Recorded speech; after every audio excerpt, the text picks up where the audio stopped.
That's part of the thing with all children of immigrants. They're constantly seeking parental approval and wanting parents to be proud of them.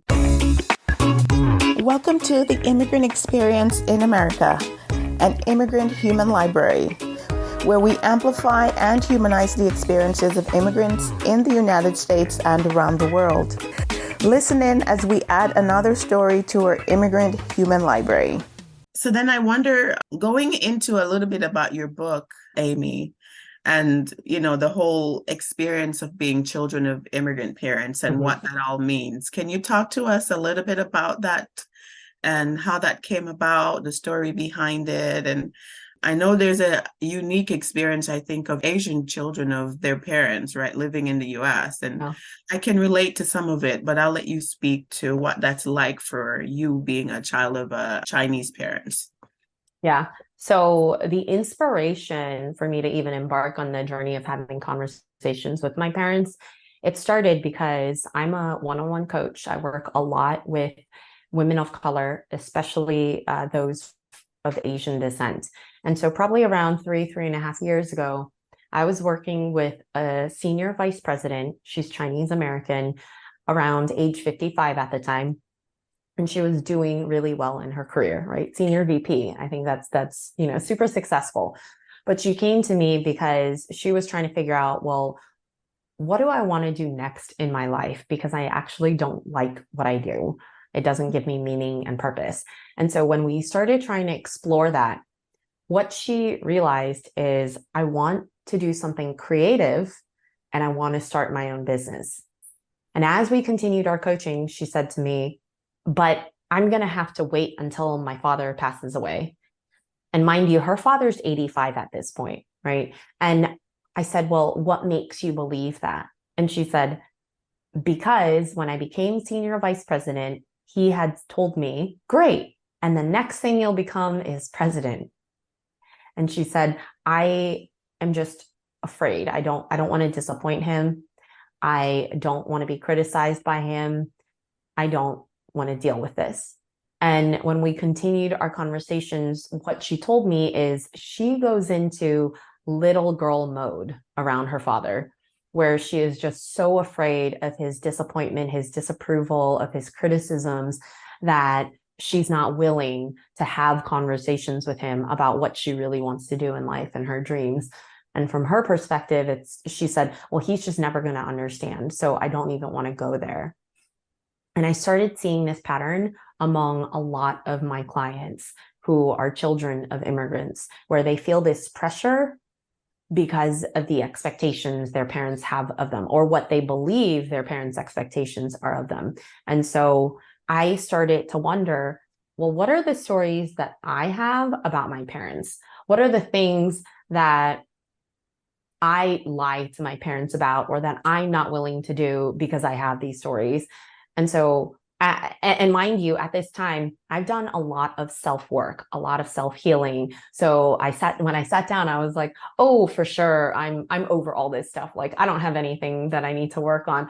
But when I sat down, I realized I've got so much still there.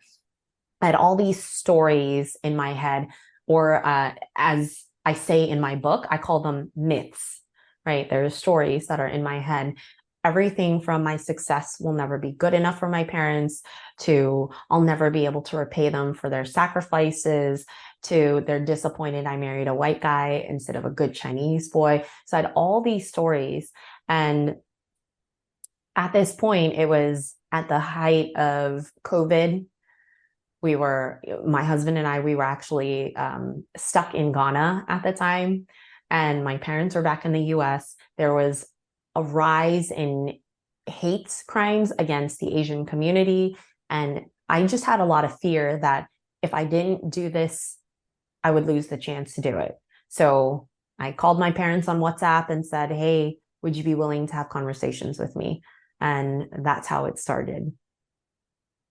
I think you were in corporate before did you transition to life coaching too? I think I remember briefly that conversation. So you went through the same journey that this lady was trying to not face while her dad was still alive, right? Yes. I was 16 years in corporate America. I was a consultant at Booz Allen Hamilton. I was a brand manager at Clorox. And then I was at Google for 5 years. And I had a dream to go travel the world, and to give back and to volunteer. And when I told my parents, they were pretty pissed. Like, why would you leave this prestigious job at Google? Why would you leave everything you've worked for and make nothing to go travel and to volunteer? Plus, you're getting old, because at the time I was in my late 30s, right? And why would you do this? You need to have babies. You're getting old. Like, what are you thinking? And so there was just so much upset and disapproval from my parents.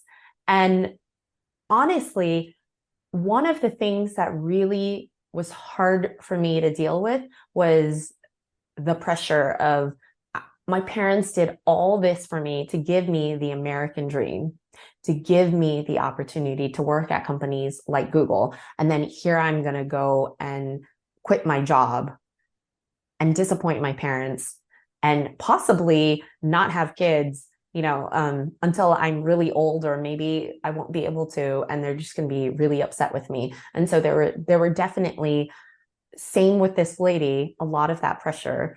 And I'll be honest, I initially lied to my parents. I told my parents that I got a job overseas, and it was a prestigious job that was hard to get. It was a rotation job, so I'd just be there for a year.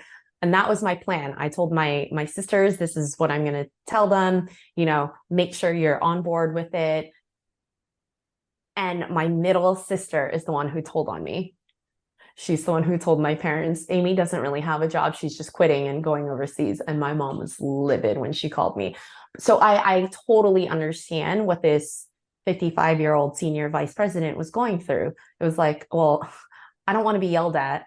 I don't want to deal with that. So I'm just going to wait, right? For me, it was, I'm going to lie about it so that they don't yell at me. But then my sister told on me. So my mom got on the phone and she was livid, just yelling at me, and just couldn't understand, like, why on earth would you do something like that? And so I'm thinking, why would your sister, like, did she think she was helping you stand in your truth? Is that why she said, Amy's never gonna tell them the truth, so I'm just gonna help? Like, what was going through her mind when she did that? I honestly don't know fully, but my guess is, there's always sibling rivalry and wanting to get parental approval. And so you tattle on your sibling so that the parents will disapprove of them, which ranks you higher, right? And so that is my guess as to why she did it, because if my parents thought that I had this prestigious, hard to get job at Google overseas, then clearly they're going to put me higher in terms of level of approval, right? And I think that's part of the thing with all children of immigrants. They're constantly seeking parental approval and wanting parents to be proud of them. Because at least with Asian immigrant parents, they don't ever tell you, I'm proud of you. And so you're constantly seeking that because you're not getting it. And so that's my guess as to why my sister tattled on me. It's like, okay, I'm going to lower Amy's approval rating and increase my own.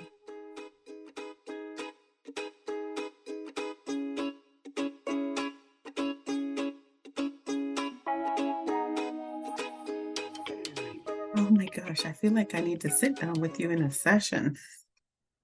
It's funny because over the years, that has been the thing that drove me. Was I wanted to help. I wanted to make my parents proud. I wanted to make my family proud, and particularly my dad. I'm not quite sure why.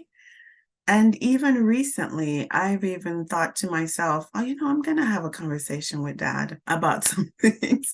But, the hierarchy in the collectivist cultures is like, you have to maintain respect. And yes, I have high respect for him. But, in order for healthy to come into play, and then at times I think, but who are you and how is he going to take it? You have to frame it in a certain way. And, It's not only in your side type of culture too. I think it's in a lot of African diaspora culture from the Mhm. continent as well. You'll probably hear it from folks from Latin America. I can't speak to Europe and how they are in expressing themselves, but I think it is a lot of that in the Caribbean as well. It's a big deal, like, and sometimes it's hard to even tell if they're actually proud of all the work that you've put in, even when you feel like you've done so much and sacrificed and been a good child and stayed out of trouble the best that you could, and not brought shame to them. Shame is a big thing in in collectivist Yep. cultures. And yet it still never feels like it's enough. And like you never really know if you've met the Mhm. bar. Yep. Uh, that's serious. That's some serious Yes. And conversation. I mean, two thoughts. One is I think that's what drives so much of the hyper achieving, the not being able to stop, not being able to take care of yourself. I got hospitalized 3 times and made so many mistakes with my own health and well-being that because of that desire to achieve, because it was like my self-worth was tied to that. I even one of my friends came to visit me when I was living in New York, and we were supposed to get a meal together. And I said, you know what? I've got too much work. Let's just meet up in San Francisco next week since I'm going to be there. He passed away during that week. And it was one of my biggest regrets. I chose work over seeing him, assuming I would just get to see him again, and I didn't get to. And even that, it was like afterwards, I knew I needed to change. It was just so hard to do it because I didn't know any other way of doing things. And so for people growing up as children of immigrants, that pressure is so tremendous that it does a number on how you show up in the world, how you prioritize yourself, your own happiness and well-being. And it's just not good for the overall mental well-being of any of us, or emotional well-being, because we're constantly trying to seek our self-worth from approval of others, right? And part of why I went on this journey of writing this book is because I wanted to know the truth, and I wanted to hear from my parents.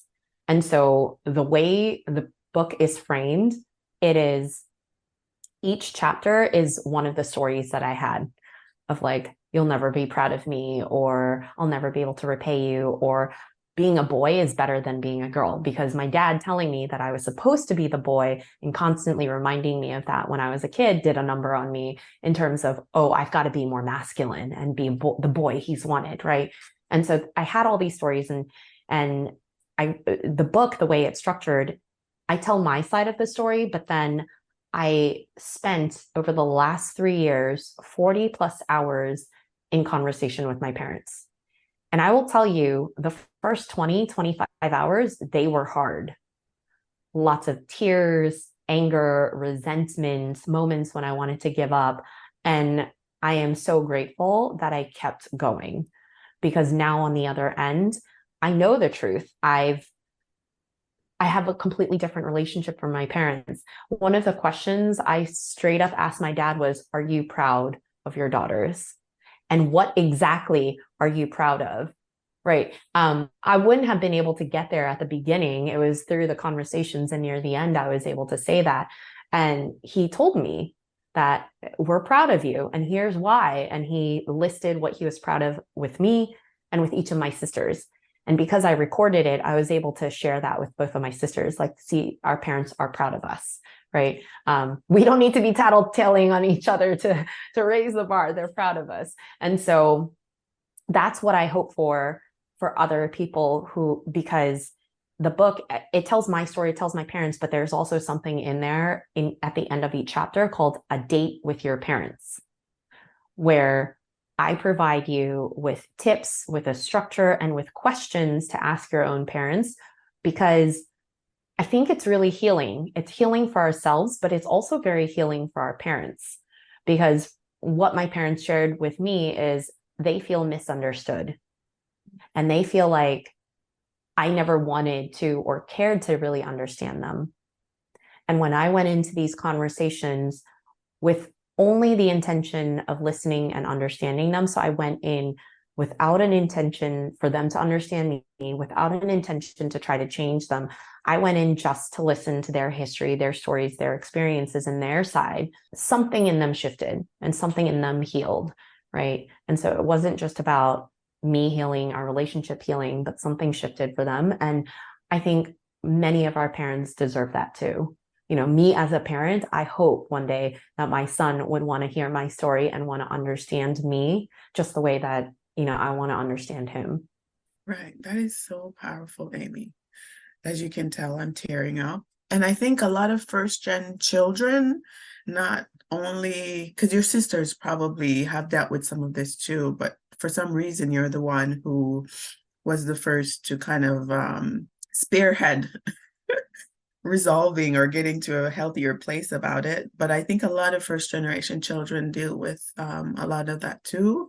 And I wonder the degrees of it, depending on what group you fall in. But that is so serious. Yeah. And I think you have me in my emotions right now. I'm like, where am I? And I think that's beautiful. You know, it's I've been studying a lot about intergenerational trauma because I've become fascinated by just I hear all these things about people saying, oh, my toxic parents or my narcissistic mother, and let me just cut off relationships with her and that'll solve everything. But what I continuously see is that no matter what, even when we cut off ties, there's still something deep in us where we're craving and desiring. And there's still this connection. Like our genetics come from our parents, right? I was just listening to this podcast or something the other day about how when our grandmothers were pregnant with our mothers were already carrying the eggs that would become us. So what was happening back then, you know, our grandmother's experiences back then was already impacting your mother in her womb, and the eggs that she was carrying that will become you. And that's actually how intergenerational trauma happens, is it can continuously get passed down. The experiences that your grandparents went through impacts you. And the only way to be able to unpack some of that is to understand their stories, their experiences, right? And unless we are open to trying to do that, it'll still continue to get passed down, and it'll still live in us, whether we like it or not. And they've done studies on intergenerational trauma where trauma is passed down both biologically and environmentally. Some people think it's only environmental, but it does change your genetics. And they've done research on that. So whether you like it or not, you're carrying your family history, and you can't just cut it off and say, oh, I'm done with it, because it's still living with you.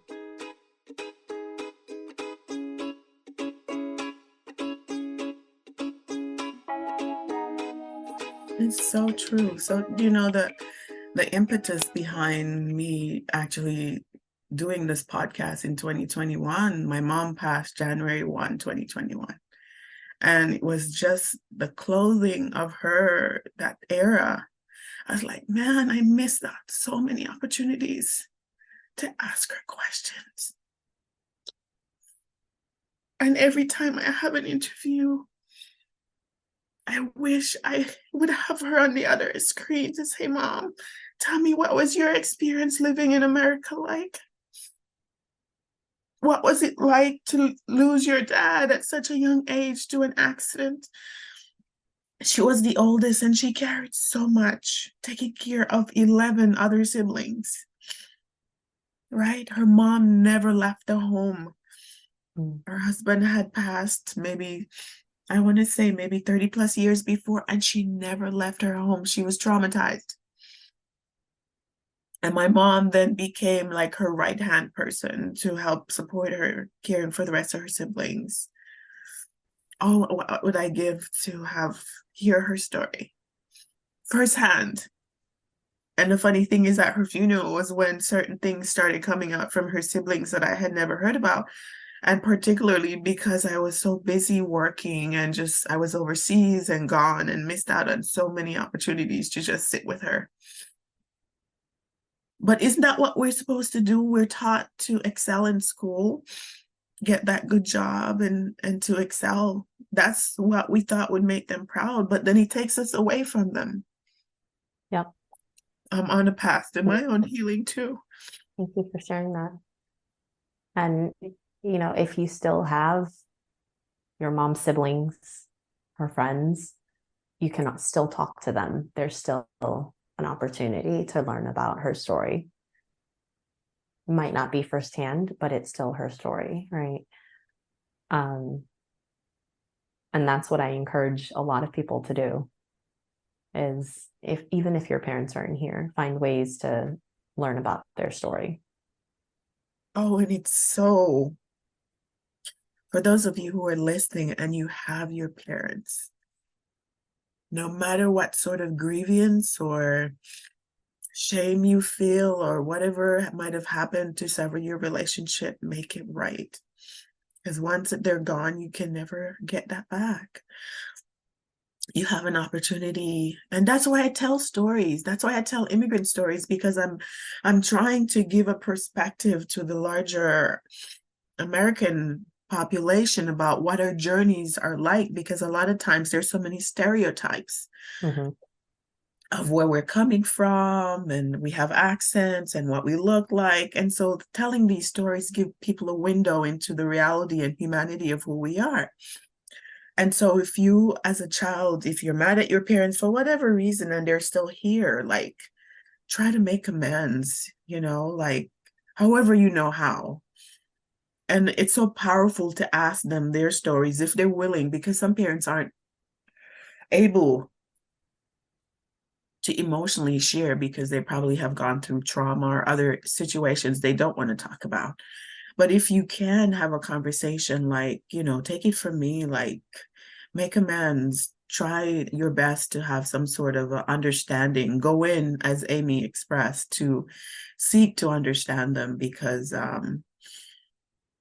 oh my gosh, the bonds that we have with our parents, grandparents, and our families are very powerful over our lives. And you'll find yourself behaving and doing things that you don't even know where they're coming from. Yeah. It's funny. And now that my mom has passed, and I've been on a journey of going inward and observing myself, and I'm seeing things that I've just never observed before. It's funny. And I'm like, who is that person? Like, why did I respond that way? Where's that coming from? And so it really is pushing me to really know myself and know my family and try to look into our roots and why we do things, or why we continue certain traditions or continue certain behaviors and so forth, because it helps you understand yourself. And then for you to become a healthier person, if you have children, for what you pass on to your children, right? And for the next generation. But that is so powerful, Amy. I know that experience is real for a lot of children of immigrants. So tell us, Amy, how do people find you? How do they get in touch if they're seeking coaching, wanting to find your book, connect with you on social, or any other sort of collaboration that they may have in mind? Yeah, so I do one-on-one coaching. I speak. I actually ran a workshop recently on intergenerational healing, and it was so powerful. It was so many tears, but tears of healing. So I speak, I do one-on-one coaching, I run workshops, I facilitate, I train, and I have this book out, and you can find out about all of that on my website. It's amyyip.coaching.com. So AMYYIP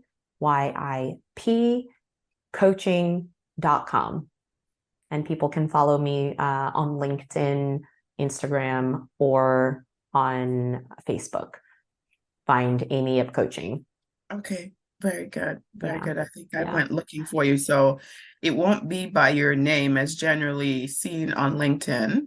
It would be Amy Yip Coaching is what I think I saw on LinkedIn, right? Is that right?